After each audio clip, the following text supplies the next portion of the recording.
Come on. Look at him. Are you There he kidding? goes. He's Come going on. through. He's getting through. Come on. What's going on Yeah. here? My guys are dancing. Yeah, my guy is going to score a touchdown. No, he's Very not. slowly, but he's going to score a touchdown. He's slow. Who is that? There Come we go. on. Wait, no. What's he doing? No. Go in the end zone, Wait, you idiot. Go in the damn end zone. There, he's got in there. Oh, Yeah, touchdown. come on! Look at this. Look What's at- going on they're here? still My guys are dancing.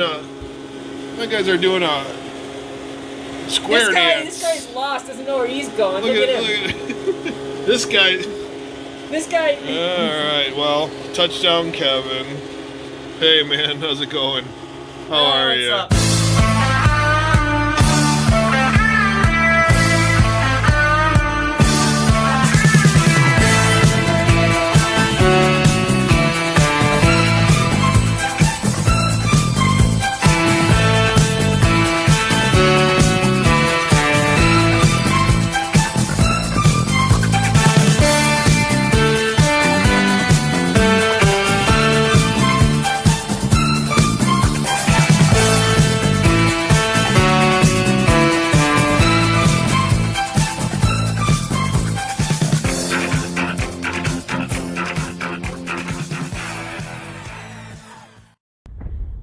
Hey, football fans. Commissioner Kevin here, and we're back for yet another season of the JSFL.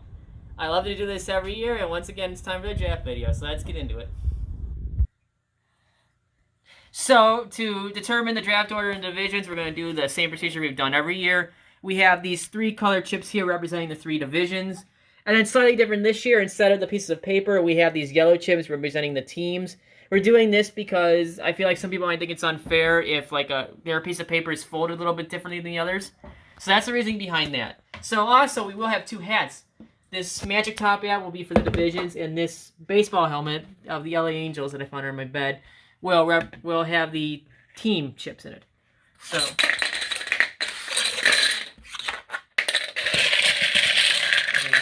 mix here. And then these are for the divisions.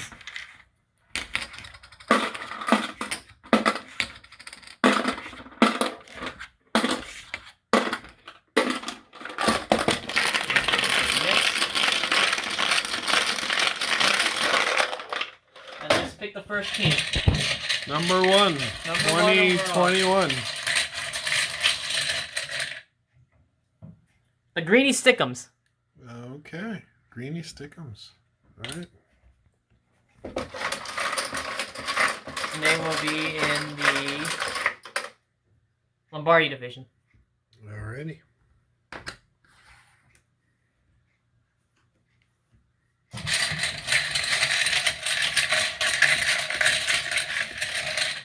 Number two. Pick number 2, the Montgomery Mayhem. And this pick has been hot. The last 4 seasons has yielded either first or second place in the league. In Montgomery, is he still Montgomery now that he's living in Florida? We shall find out. The Lombardi division again. Ooh, again. Okay.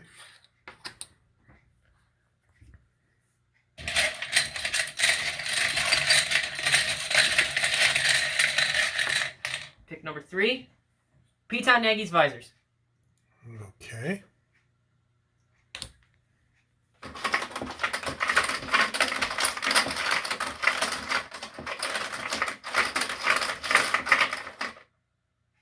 The Ditka division. Alrighty.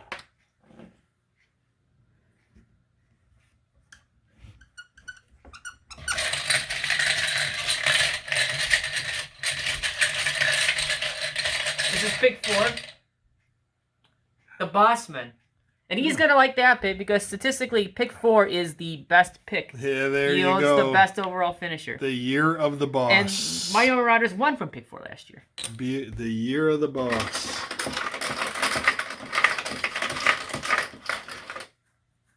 Ditka division.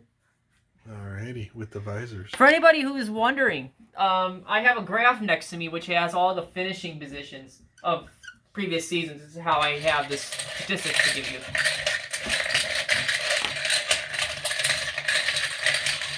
Pick 5, the Cave Creek Hot Dogs. Alrighty.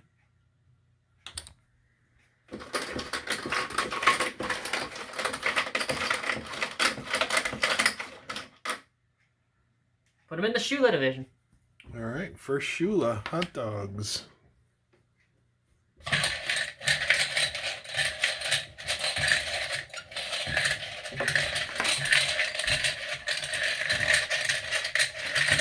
Pick 6. Me, the Killer Clowns. Okay, are you going to keep that name this year, Commish? I may or I may not. I've been thinking about changing it to maybe something that has to do with Kentucky, because that's where I'm going to be. Other than picks 2 and 4, which I already mentioned, pick 6 is the third best pick to have. And I'm going to be in the Ditka division. Alrighty. With the visors and the boss. Yes. The clowns, or so far the clowns. Yeah. Could be the Kentucky Bourbons or something like that, right? The Jim Beam Kentucky Bourbons. Pick, what is it? 7. Pick 7. Jared Allen's mullet. Owned by Eric. Alright. Eric Dratnell. Yes, sirree. Yes, sirree. And he will be in the Lombardi division. Alrighty. With his father, Uncle Dave. Okay.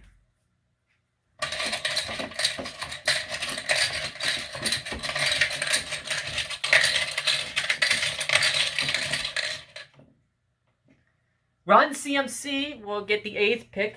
Run Christian McCaffrey. Will he have Christian McCaffrey? If he Nick doesn't, Walker. if he doesn't, I would surmise that he may change his name. Put him in the Shula division. All right, CMC.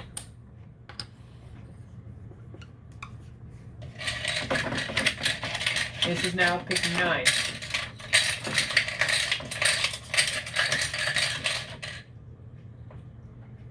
The Mighty Mount Marauders. Last year's champ. Last year's champ. Congratulations, Marauders. Shula division. All right. Shula division for the mom. Yep. All right. We got 3 left.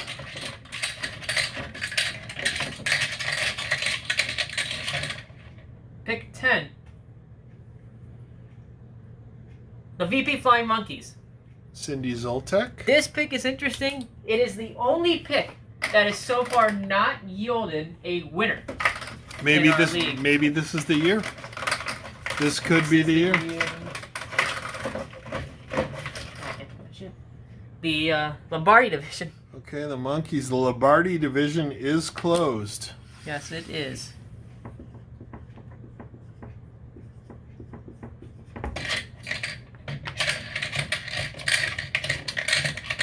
Two more. The 11th pick. The Scattering Rice Scummies. That's his lake house. Scattering Rice or something like that, right? Scattering Rice. Yeah, he had the most points overall last year, right? Yeah, Had a good year last year. Put him in the Shula division. Alrighty, and that division is now closed. Yes.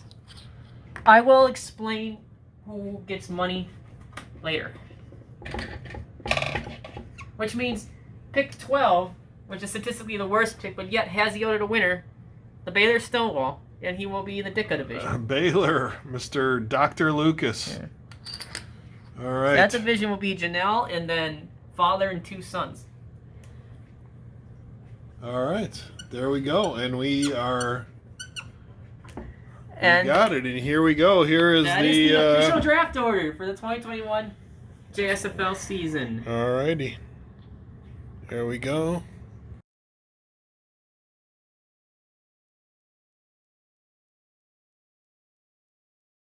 This portion of our draft video, but I still have much to talk to you about, and to do that, I will see you in my office.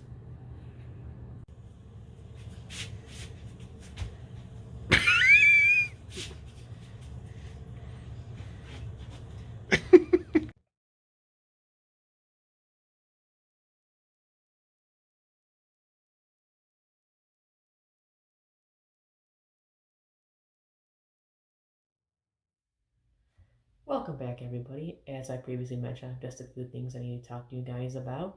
First of all, I'd like to talk about the monetary prize winners from last season. starting with the Darth Maul Award for most points. That was won by Billy's Scouting Right Scummies. He will get $35 for that. Fourth place was Dave's Montgomery Mayhem. He will also get $35 for that. Third place was Janelle's Piton Nagy's Visor. She will get $40 for that. Second place at the P-Pest Award was Cindy's VP Flying Monkey. She will get $60 for that. And first place, the winner of the coveted Commissioner James F. Stevens Award in the reigning, defending, undisputed JSFL Heavyweight Champion of the world, is Mary Beth's Mighty Mom Marauders. She'll get $130 for that. And the next thing I'd like to talk to you guys about are the rule changes for this year. The one big one is going to be running back PPR. In the last couple of seasons, when we made the switch to points per reception, we did it so that not only do wide receivers get a point per every catch, running backs got a point per every rush. We're doing away with that this year because I feel as though running backs receiving a point per every rush that they have, they earn way too many fantasy points that I don't think they really deserve. And it puts too much value on running backs, especially if you have a running back on a team with a run-heavy offense. So to try to balance that out, we are doing away with running back point per rush. Another rule change. This isn't really a rule change. This is a reversion. We are reverting back to the original player limits before COVID hit. I feel as though at this point in time, with the IR slots and with COVID being hopefully a little bit better than it was last season, we no longer have the need to have the extra player limits. So we are doing away with that this season. And next, I would like to talk about the IR slots. Obviously, I implemented these last season in order to help alleviate some of the stress with position limits. This season, I am going to keep the IR slots. However, I am going to drop them down from 3 to 2. And I'm going to take a minute now to explain them thoroughly because I do feel like a few people were confused about them last season. So what the IR slots are is they essentially act as a holding area for players and allows you to keep control of a player if they are hurt and you need room on your roster. So what the IR slot is, if your player has a big red O for out or big red R for IR, those two only, not suspended, not SSPD, not doubtful, not questionable, O for out and IR for injured reserve, you can take that player and stick them in one of your two IR slots. And what this does is, I already mentioned this, frees up another spot on your bench for another player. This also does not count toward your player limits. So let's say you had 4 running backs on your team, your star running back gets hurt and is out for a few weeks. Well, instead of having to drop him or another running back you wanted to keep, just stick that guy on your IR. This way, you can now pick up another running back to fulfill that spot you need on your active roster while keeping control of that other running back in the IR. Now, if the player gets healthy, if a player is healthy, you must clear that IR slot. So if they are upgraded from that out or IR to the D for doubtful, the Q for questionable, you must remove them from the IR slot. And this goes for if you're trying to make a claim for free agency or the waivers, you have to clear that IR slot before you can do that. Simply to clear the slot, all you do is move your player back to the bench if there's room. If you don't have room, then you must drop the player. Again, I can't stress this enough. In order to pick up any other player or make any other waiver claims, if you have a healthy player in the IR, you must clear that slot. If you have any other questions regarding the IR, feel free to send me a text or an email and I'll try to explain that to you. One other thing I forgot to mention about the IR slots that's worth noting is that you cannot drop a player from the IR directly to free agency as far as I understand. So you have to clear IR slot before you can drop that player to free agency if that's what you wish to do. And going off of the IR, I want to talk about COVID policy as well, because that's something that also is unfortunately still an issue that I wish wasn't, but it still is. So with that being said, like we did last season, games count the week they are played. So what I mean by that is that if a game is scheduled for week 4, and for COVID reasons, that game gets postponed to like week 8, that game will count for week 8, and now that team will get a bye on week 4. So make sure your rosters are set accordingly. to make sure that you don't accidentally play a player who was supposed to play but is now on bye. That would be very bad. And also, this is a direct quote from the NFL. Teams may forfeit if COVID outbreak among players causes a game to be postponed and that game cannot be made up. If this is the case, once again, that week becomes a bye. But the issue here is that those teams will make up that game. Unfortunately, there's nothing we can do about that if this does happen. Just please, please, please watch your lineups and make sure if there are any COVID issues, you make sure those players are accounted for accordingly. And the last thing I'll discuss with you guys is the changes to the playoffs. Obviously, I had you guys all vote in that poll to decide what we should do with the extra week of the NFL season, and the result was near unanimous for the 3-week playoff option. So here is how it is going to work. We will have the normal regular season like we've always had. You will play your interdivision opponents twice and everybody else once. The top 6 will make the playoffs, with the top 2 earning a first-round bye. The other 4 will play. The winners of those games will play the 2 bye teams. Those 4 teams will play. The winners will play in the championship game. The losers will play in the third place game. In addition to that, it is very noteworthy that I'm going to do seeding a little bit differently. I found that I can manually reseed the playoff teams. That's what I'm going to do. So the teams will be reseeded according to their record. So if you are in a division that has 2, like, say, 12-3 teams, those 2 teams will make the top 2 spots. I'm going to award the teams who perform the best in the regular season with those 2 byes. So that also means winning a division does not get you one of the top 3 seeds. Performing the best out of all the league gets you the top seeds. Now, I'm sure you guys must all be wondering, since we're increasing the playoff teams, does that mean that we're also going to change up the way prizes are awarded at the end of the season? And the answer to that question is, it's going to be in your guys' hands. That's right, once again, I'm going to do a poll to determine what we should do, and it will involve possibly raising the entry fee and who is going to get paid at the end of the season. Now, I realize that there are a couple of you who had some trouble finding the poll initially, so what I'm going to do now is show you how to get there. So let's go to my laptop. Alright everybody, welcome to my desktop. This is where I will show you how to do the poll. So first you'll go to your web browser, and then you'll go to a new tab, and then you'll go to ESPN.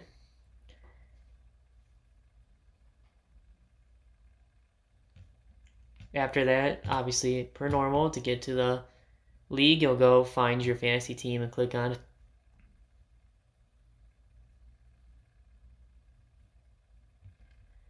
And then from here, you're going to want to go to where it says League, League Home, and then the poll will just show up right here.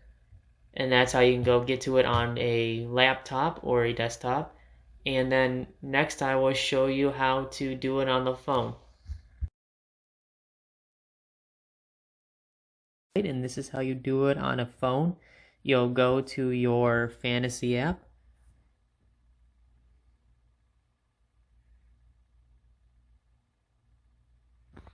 Then you'll go to fantasy football, go to my team. Once you get into my team, we'll go over to where it says league, the top right corner. Then you'll go to where it says message board and LM poll. This will bring up, and then you just click on LM poll right there, and there it is. All you do is vote right there.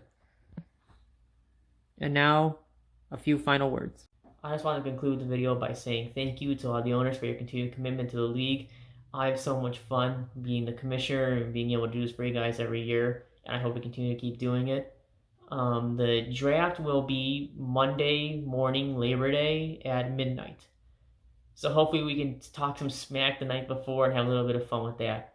So make sure your pre-draft player rankings are set. Make sure you have your strategy set the way you want to, so that way don't be that team who drafts 3 defenses. I will laugh at you. I will roast you on the chat. Don't do that. Thank you guys for watching, and I will talk to you later.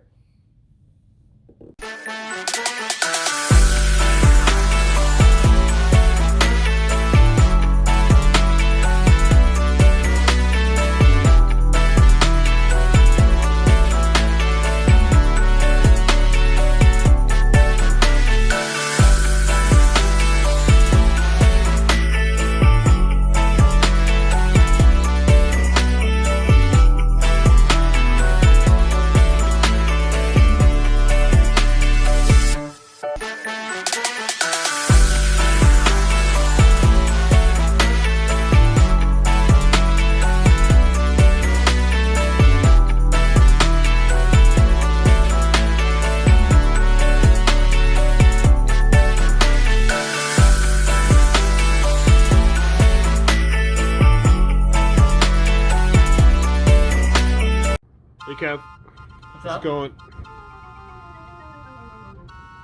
Are you filming right now? What's going on? Yeah, I'm just...